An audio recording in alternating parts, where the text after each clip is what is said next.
الحمد لله والصلاة والسلام على رسول الله صلى الله عليه وسلم أشهد أن لا إله إلا الله وحده لا شريك له وأشهد أن محمدا عبده ورسوله وبعد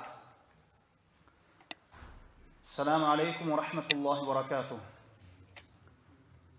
Урматтуу жамаат, урматтуу мусулман бир туугандар, дагы бир мана Аллах Таала насип кылып, дагы бир жума намазында жүз көрүшүп отурабыз. Бул үчүн Аллах Таалага көптөгөн шүгүрлөр болсун. Бүгүнкү жума баянда биз сиздер менен ат-тахзиру минаш-ширк, ширктен этият болуу, ширктен сактануу, ширк бул канча түргө бөлүнөт, ширк келтирген инсандын акыбети кандай болот, мына ушул тууралуу сөз кылабыз. Аллахтын астындагы, Аллахтын алдында эң чоң күнөө жана кечирилбей турган күнөө, жана мына ушул күнөөнү жасаган инсан түбөлүк тозокто кала турган күнөө бул аш-ширку билла, Аллах Таалага шерик кошуу.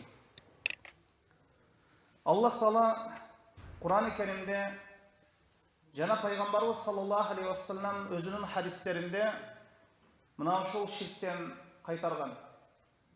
Жана ошондой эле бардык келген пайгамбарлардын максаты дагы бул ва'будуллаха ва ла тушрику бихи шай'a, ибадатта Аллахтын жалгыз өзүнө гана сыйынгыла, жана ага эч бир нерсени шерик кошпогула деген максат менен адамдарды Аллахтын бирлигине, Аллахтын таухидине буйрушкан, жана ширктен кайтарышкан.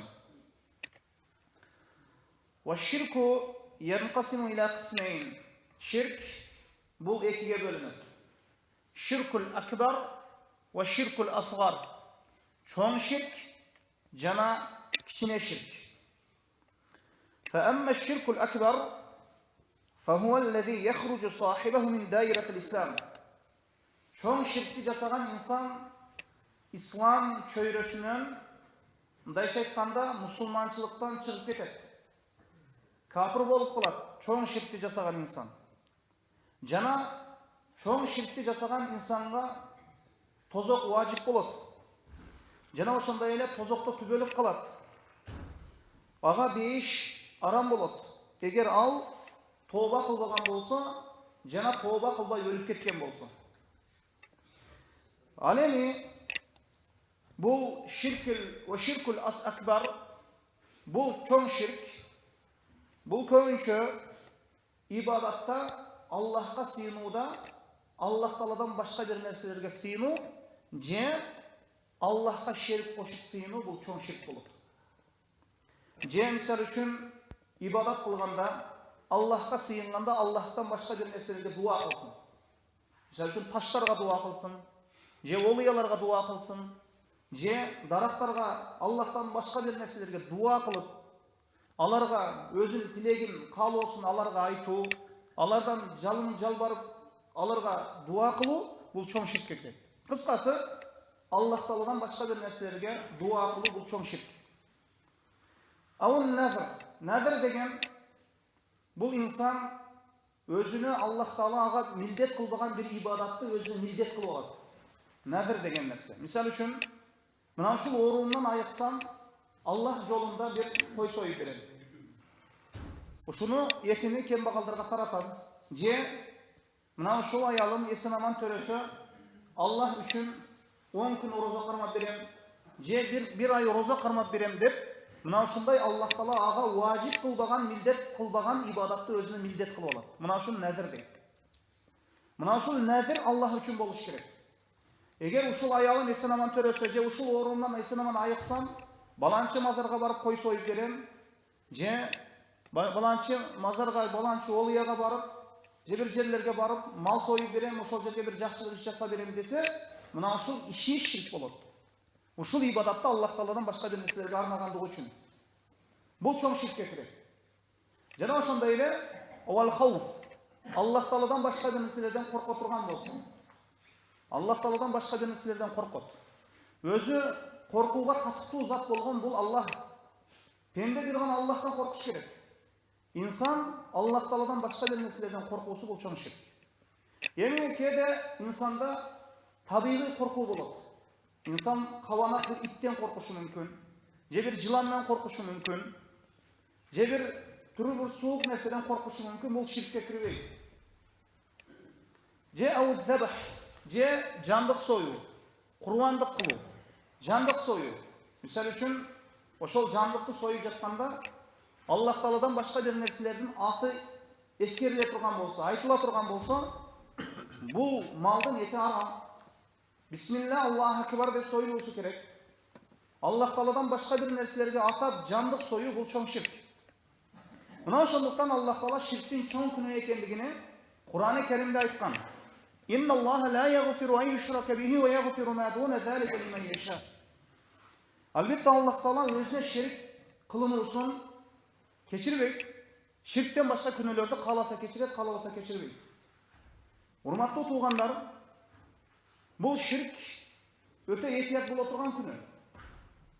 Бул ширк ар инсан баласы окуп үйрөнбөсө, инсан баласы бастан турганда, ошол жашоосунда Аллахка ширк кошуп кое турган болсо, бардык жасаган жакшы иштерини жокко чыгарып, өчүрүп жибере турган күнөө. Аллах айтты: "Мана мен ширкти кечирбеймин" dedi. Ширктен башка күнөөлөрдү кааласам кечирем, каалабасам кечирбейм dedi. Ширк келтирип, Аллахка шерик кошуп өтүп кеткен инсан бул Аллахтын райымынын астына кирбейт. Аллах мындай инсандарга райым кылбайт. Ал эми кайсы бир ширктен башка чоң күнөөнү жасап, тооба кылбай өтүп кете турган болсо, Аллахка шерик келтирбеген болсо, бул инсан тахта машиятиллахи таала Аллах Тааланын райымынын астына кирет. Аллах Таала кааласа ошол инсанды азаптайт, кааласа тозогуна салат, кааласа кечирип жиберет, бирок тозокто түбөлүк калбайт. Ал эми Аллахка шерик кошкон инсан түбөлүк тозокто калат. Мына ошондуктан ширктен катуу этият болуубуз керек. Эми азыркы кезде адамдар бир жерде уурулук болуптур, зына кылыптыр, арак ичиптир десе, аябай чоң күнөө жасаптыр дейт. Туура, бул нерселер чоң күнөө. Бул нерселерди, бул иштерди да жасаган, бул күнөө иштерин жасаган инсан дагы жазасыз калбайт. Бирок мындан дагы чоң күнөө бар. Өтө катуу этият боло турган чоң күнөө бул ширк. Эми азыркы кезде ширктен башка күнөөлөрдү адамдар угуп кала турган болсо, көрүп кала турган болсо, аябай таң калуу менен мамиле жасашат. Өтө чоң күнөө, өтө чоң күнөө. Өтө катуу этият болуу керек. Мына ушундай катуу өздөрүнүн мындайча айтканда катуу эскертишет. Ал эми ширк күнөөсү болуп жатса, адамдар тумар тагып жатса, дарактарга сыйынып жатса, Аллахка шерик кошуп жатса, Аллах Тааладан башка бир нерселерге сажда руку кылып жатса, бул күнөөнү мурдуна конгон же бетине конгон чымынды мындай учуруп койгон сыяктуу мамиле жасашат. Мына ошондуктан Аллах Таала Кур'ан-ы Керимде эң катуу эскерткен күнөө бул мына ушул ширк. Андан кийин ширктен кийин Аллах Таала айтты: уурулук кылбагыла, зына кылбагыла, бирөөгө зулум кылбагыла, арак ичпегиле деп кайтарылган шариятта мына ушул күнөөлөр. Мына ошондуктан инсан баласы киши жашоосунда өтө катуу этият боло турган күнөө мына ушул ширк экен. Ва кала таала, Аллах Таала Кур'анда айтат: "Лакад кафара аллазина қалу инна Аллаха хувал масих ибн Марьям, ва қала ал-масих я бани Исраиля убуду Аллаха рабби ва раббакум, иннаху ман юшрик биллахи фақад харрама Аллаху алейхи ал-джанна, ва маъваху ан-нар, ва ма лиз-залимина мин ансар." Чындыгында кафир болгондар айтты: Иса бул Аллах деп. Иса бул Аллах деп айтышты. Хувал масих, ошол Масих ибн Марьям, Марьямдын уулу Иса бул Аллах дешти. Бирок وقال المسيح бирок Масих ошол Марьямдын уулу Иса ошол я бани Исраил деди. О бани Исраил өзүнө ошол заманындагы пайгамбар болуп келген коомго айтты. Өзүнүн коомуна айтты: "Убудуллаха, ибадатта жалгыз Аллахтын өзүнө гана сыйынгыла. Ал менин да Раббим, силердин да Раббиңер" деди. Мына ошондуктан кайсы бир пайгамбарды сыйынып алуу бул чоң ширк. Кайсы бир пайгамбарга, кайсы бир кишиге сыйынып алуу бул чоң ширкке кирет, жана бул мусулманчылыктан чыгарып жиберет. Мына бизге чейинки Бани Исраил, Иса алейхиссаламдын коому жана башка коомдар мына өздөрүнүн пайгамбарларын өздөрүнө илех сыйынуучу зат кылып алгандыгы үчүн ибадатта Аллах Таала аларды кафир деди. Иннаху ман юшрик биллахи факад харрама Аллах алейхи жанна. Мына Масих агалары кайрылып айтып атат. Эгерде ким Аллахка шерик кошо турган болсо, мени дейт, же башкалардыбы, факад харрама Аллах алейхи жанна. Чындыгында Аллах Таала аларга бейишти аман кылды дейт. Бейишке мушрик кирбейт. Аллахка шерик кошуп турган инсан, ибадатында Аллахка шерик кошуп сыйынып турган инсандын бейишке кирүүсү арам. Эч качан бейиш, жаннат бул мушрикти кабыл албайт. Иннаху ман юшрик биллахи факад харрама Аллах алейхи жанна. Тозок не вана вахуннар Аллахтын орду тозокто дейт. Вана лиззалимина мин ансар. Мына ушундай Аллахка шерик келтирип тозокко түшкөн залымдарга, өздөрүнө зулум кылуучуларга эч кандай жардамчы болбойт. Эми бул ширк бул зулумга кирет. Зулум бул. Эми зулумдун түрлөрү көп. Адамдар Раббил аламинге зулум кылат. Адамдар адамдарга зулум кылат. Албетте Аллах Таала адилеттүү зат. Бул ширктин зулум экендиги мына аяттан билебиз. Лукман Хаким деген мына ушундай даанышман бир киши Кур'ан-ы Керимде келет. Мына Лукман Хаким мына пайгамбар өзүнүн баласына айткан экен. Я бунайя ла тушрик биллах. Инна ширка ла зулмун азим. О балакайым, Аллахка шерик кошпо. Ширк бул чоң бул. Инна ширка ла зулмун азим. Чоң бир зулумдук деген. Зулум деген нерсе бул кандай? Бул деген мааниси бир нерсени ордуна коюла турган нерсени ордуна койбоо. Мисал үчүн өзүңүз ойлоңуз, бир чоң бир көчөдө ошол Наскин, ошол байпакты кулагына кийип кетип жаткан адамды көрсөңүз, бул жинди болуптур дейсиз. Акылынан адаштыр дейсиз. Мына ушул ширк, ошол бул зулум, бул ширк. Бул чоң бир зулумдук. Мына ошондуктан Лукман Хаким өзүнүн баласына айтты: "Я бунайя, о балакайым, Аллахка шерик кошпо, бул ширк чоң бир зулумдук" деди.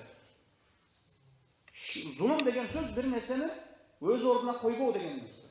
Ибадат бир гана Аллахтын өзүнө гана арналуусу керек. Аллахтын өзүнө гана багытталуусу керек.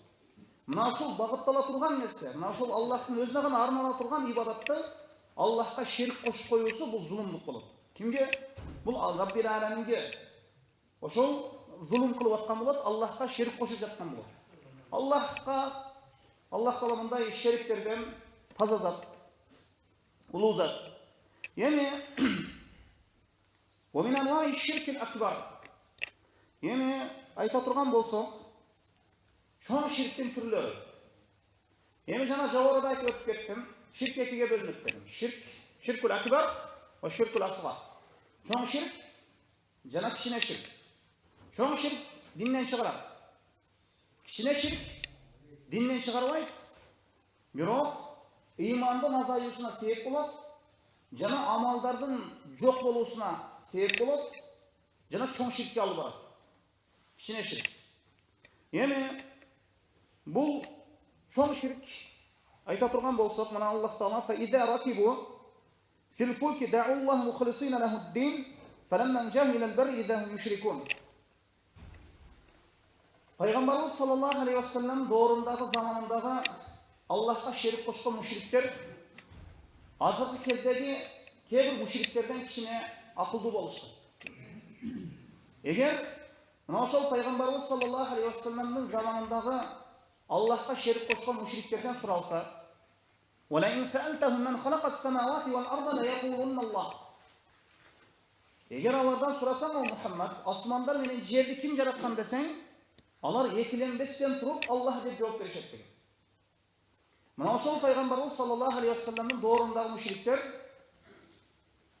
жыргалчылыкта, кеңенчиликте, бейтилчиликте Аллахка шерик кошкон. Тынчтыкта Аллахка шерик кошкон. Баары нерсе өз жайында болуп турган убакытта Аллахка шерик кошкон. Мына мисалы Аллах Таала айтты: "Эгер алар деңгизде ошол кемеге түшүп бара жаткан кезде деңизден толкун келип, аларга бир башында бир бале айланып кала турган болсо, толкун келип, кеме чайпалып, мына ушундай балеге кептелип калган убакытта алар жанагы сыйынып Аллахка шерик кошуп жаткан нерселерин таштап, дa'уллаха мухлисина лаху-д-дин, Аллахтын дининде мына Аллахка калыс ибадат кылышкан, калыс Аллахка сыйынышкан, бир гана Аллахтын өзүнө гана чакырышкан. Мына Аллах Таала аларды качан кургактыкка алып чыгып койсо, ошол баледен куткарып койсо, кайра дагы Аллахка шерик кошуп кетишкен. Кененчилик, жыргалчылык Аллахка шерик кошуп кете жатат. Кемеде, кургактыкта, эми кайсы бир жерде. Качан Аллах Таала ошол бир бале жибергенде аларга жанагы нерселерин таштап, Аллахка шерик кошуп жаткан жыгаштарын, лайдан жасап алган нерселерин таштап, Аллахтан эмне? Жалгыз Аллахтын өзүнө гана сыйынышкан ошол бале келген убакытта. Качан Аллах Таала ошол баледен дагы куткарып койсо, кайра Аллахка дагы шерик кошуп кеткен. Эми ал мушриктер ушундай болгон экен. Ошондуктан Аллах Таала аларды мушрик деген. Эми азыркы биздин замандагы мушриктерчи. Эми буларга айырмасы деле жок. Рахатчылыкпы, кененчиликпи, жыргалчылыкпы, бале келдиби, Аллахка шерик кошо берет. Мына ошондуктан кичине бул мушриктерге караганда тиги мушриктер кичине акылдуураак болуп жатат. Эми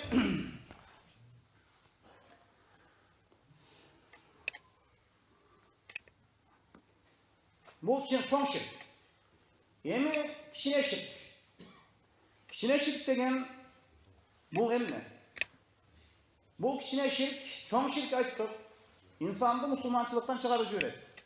Исламдан чыгарып жиберет.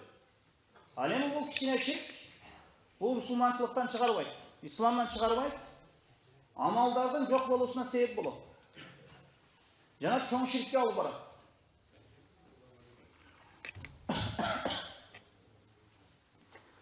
Эми пайгамбарыбыз саллаллаху алейхи ва саллям үммөтүнөн корккон эң каттуу этият болгула деген эскерткен ширк дагы ушул кичине ширк. Пайгамбарыбыз саллаллаху алейхи ва саллям айтты: Айюханнас, iyyakum ва ширкус сараир. О адамдар, силерде бир сырлуу, бир жашыруун бир ширктер бар деп. Калу я Расулулла, ва ма ширкус сараир. Ошондо сахабалар айтышты, адамдар айтышты: я Расулулла, Аллахтын элчиси, бул сырлуу бир ширктер эмне деди? Бул жашыруун ширктер эмне дедилер? Пайгамбарыбыз саллаллаху алейхи ва саллям айтты: кала якумур ражул файюсалли файюзаййину салатаху жаидан лима яра мин назарин нас илейхи фазалика ширкус сараир.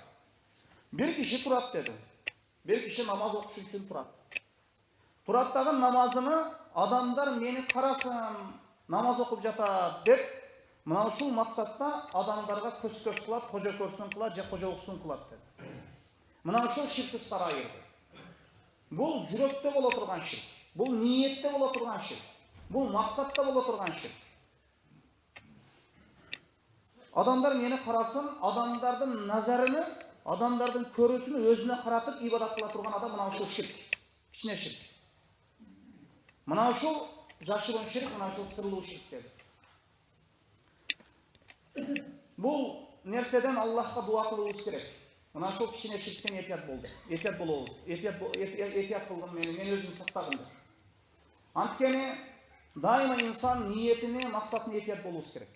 Намаз окуганда, садака бергенде, орозо тутканда, кайсы бир ибадатты жасаганда, ошол ибадаты калыс Аллах ыраазылыгы үчүн болуубуз керек. Эгер кичине эле кожолуксун, кожо көрсүн, кичине эле адамдар мени мактасын, кичине берип жаткан садакамды көрүп койсун дедик, бүттү. Бул Аллах ыраазылыгы үчүн болбогон иш. Бирок азыркы кезде бир жерде бир инсан аш бере турган болсо, адамдарга же кедейлерге сүрөтүнү чыгарып кое турган болуп калды, же атыны жаздырып кое турган болуп калды. Мындай ибадаттар, ширк аралашкан ибадаттарды Аллах Таала эч качан кабыл албайт. Эми рава имам Ахмад фи муснадихи мин хадис Мухаммад ибн Лабид, Махмуд ибн Лабид радияллаху анху, имам Ахмад өзүнүн муснадында мына ушул хадисти келтирет, мына ушул кичине ширк тууралуу. Анна набий саллаллаху алейхи ва саллям кал. Бул хадис мына Махмуд ибн Лабидтен келет. Пайгамбарыбыз саллаллаху алейхи ва саллям айтты: "Инна ахвафа ма ахафу алейкум аш-ширкул асгар." мен сілерден ең қорыққан нәрсем кішкене ширк деді. Қалу ва ма ширкул асғар я Расулуллах. Мынау сонда айтышты. Бұл кішкене ширк деген не дешті? О Аллахтың елшісі, қала ар-рия. Бұл рия. Мұндай айтқанда қожа көрсін дегені. Же суна дегені бар, қожа ұқсын дегені. Ошол жасап жатқан жақсылығымды бір адамдар көріп қойсын, же бір адамдар ұғып қойса еле деген нәрсе мынау шул кішкене ширк. Яқулуллаху тағала яумал қияма. Аллах Таала қиямат күні айтады екен. Мынау шындай қожа көрсін, қожа ұқсын, ошындай ибадат жасаған адамдарға. Ошол жасаған садақаларына, же жасаған ибадаттарына ел көрсін, қожа ұқсын деген адамдарға қиямат күні айтады екен. Ида жуфиян наси би амалихим. Аллах Таала адамдарға амалдарына жараша жазалап жатқан уақытта. Жақсы инсандарға жақсы сыйлық, жаман инсандарға ошол күнөөсүнө жараша жаман жаза, же бир жаза берилип жатқан уақытта мына ушул адамдарға айтат екен. Ошол рия көр, қожа ұқсын, қожа көрсін деген адамдарға айтат екен. Идхабул лазина кунтум турауна фид дуния. Барғыла дүйнөдө кимдин алдында қожа ұқсын, қожа көрсін қылған болсоңор, кимге ошол көрсін, же ұқсын, мына ушундай нерсе кылган болсоңор, кимдин алдында рия кылган болсоңор, кимдин алдында қожа көрсін, қожа ұқсын кылган болсоңор, ошолордун алдына баргыла.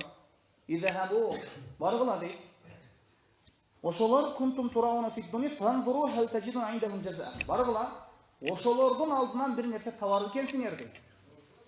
Ошол инсандар силерге бир жаза, бир сыйлык бере алар экен ошолор. Ошолордун алдынан бир нерсе таба алар экенсиңер деп Аллах Таала мына ушундай қожа көрсін, қожа ұқсын деген адамдардан не баш тартат екен.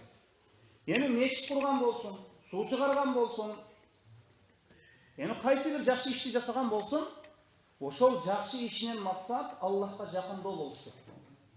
Анан жол жасап, мечит куруп, анан суу чыгарып, мына ошол жерге атын жазып коюусу, же атасынын атын жазып коюусу, бул калыс Аллах үчүн болбой калат туугандар. Мына ошондуктан кайсы бир иш жасалбасын, амал чоң көлөмдө болбосун, бирок анын астында ихлас жакшыдан жатпаса, Аллах разылык үчүн болбосо Аллах кабыл албайт. Кала берсе, ал алтындан берсин, күмүштөн берсин садаканы. Бирок анын астында Аллах разылык үчүн болбосо, ал кабыл алынбайт.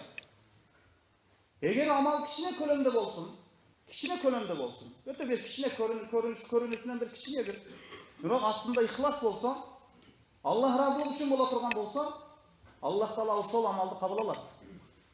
Мисал үчүн бир инсан 500 000 сомдук садака берди. Бирок бул адамдардын разылыгы, кана эми адамдар мени бир бай берешен деп айтып койсун, адамдардын арасында бир кичине атым чыксын деген максатта ушундай жасаган болсо, Аллах Таала кабыл албайт. Ал адамдардын алдында жасаган жанага қожа көрсүн, қожа ұқсыны аллахтуу нерсе. Эми бир инсан бир 100 сомду, же 200 сомду, же 300 сомду, 500 сомду садака берди. Бул Аллах разылыгы үчүн. Аллах разылыгы үчүн берди. Шуну эч ким көрүп калбасын. Ошол хадиске амал кылган абалда оң колуң менен берген садаканы сол колуң билбесин, сол колуң менен берген садаканы оң колуң билбесин деген ошол хадиске амал кылган абалда берди. Аллах Таала ихлас болгондугу үчүн Аллах Таала кабыл алат. Мына ошондуктан урматтуу туугандар, мына ушул қожа ұқсын, қожа көрсүн деген мына ушундай кичине ширктерден этият болуубуз керек. Эми бул жашыгын ширктин бир жээги болбойт. Бул инсандын жүрөгүндө, ниетинде кете берет. Мына ошондуктан пайгамбарыбыз саллаллаху алейхи вассалам көрсөткөн дуалар бар. Ширктен кандай сактануу? Ошону жаттап алсак, үйрөнүп алсак, өзүбүзгө эле жакшы экен. Мына Ибрахим алейхиссаламдагы ушунчалык ушул пайгамбар болбосо, пайгамбар ушул ширктен этият болуп Аллах Таалага дуа кылган экен. Важирнубни ва баниян набуд аласнам. Мени жана балдарымды ушул санамдарга сыйынып кетүүдөн өзүң алыс кылган, ушунан өзүң сактагын деп. Мына ошондуктан урматтуу туугандар, инсан баласы дайыма дуада болуубуз керек. Дуада болгондо дагы инсан баласы мына ушул ширктен этият болууну дайым Аллах Тааладан сурообуз керек. Эми бул ширк, бул жамандык. Бұл жамандық, бұл чоң бір күнә. Аллах Таала кешірбей тұрған күнәлерден. Ел инсан баласы мына ширктің не екендігін оқып үйренбесе, ошол күнәгө түшүп калат. Хузайфа ибн Яман пайғамбарымыз саллаллаху алейхи уассаламның мына сырын сақтаған сахаба, башқа сахабалар пайғамбарымыз саллаллаху алейхи уассаламдан дайыма жақсылық туралы сұраса, мен дайыма жамандық туралы сұрайтын едім дейді. Эмне үчүн? Махафати ан юдрикани, мына ошол жамандық мага жетип калбасын деген максатта. Инсан кайсы бир жамандыкты окуп үйрөнбөсө, ошол нерсенин жамандык экендигин билбесе, ошол жамандык ишке түшүп калат. Бир инсан айткан экен, жамандыкты жамандык жасаш үчүн үйрөнбөдүм, жамандыктан сактаныш үчүн үйрөндүм деген экен. Мына ошондуктан бул Аллахка шерик кошуу чоң күнөө, муну биз окуп үйрөнүшүбүз керек. Бул уурулук, жана ошондой эле зына, арак ичүү, жана башка күнөөлөр, бирөөнүн малына зулум кылуу, мына ушул күнөөлөр, жетимдердин малын жеш, мына ушул күнөөлөрдү окуп үйрөнүбүз керек. Эгер мына ушул күнөөлөрдү окуп үйрөнбөсөк, ошол күнөөгө түшүп калабыз. Алла өзү сактасын. Мына ошондуктан ар бир күнөөдөн бизди куткара турган нерсе бул илим. Мына ушул нерсенин илими Кур'ан сүннөттө баяндалган. Валлаху алам. Ва саллаллаху ала Мухаммадин ва алейхи ва сахбихи ва саллам. سبحانك اللهم وبحمدك اشهد ان لا اله الا انت استغفرك واتوب اليك. ربنا اتنا في الدنيا حسنه وربنا اتنا في الدنيا حسنه وفي الاخره حسنه وقنا عذاب النار برحمتك يا ارحم الراحمين.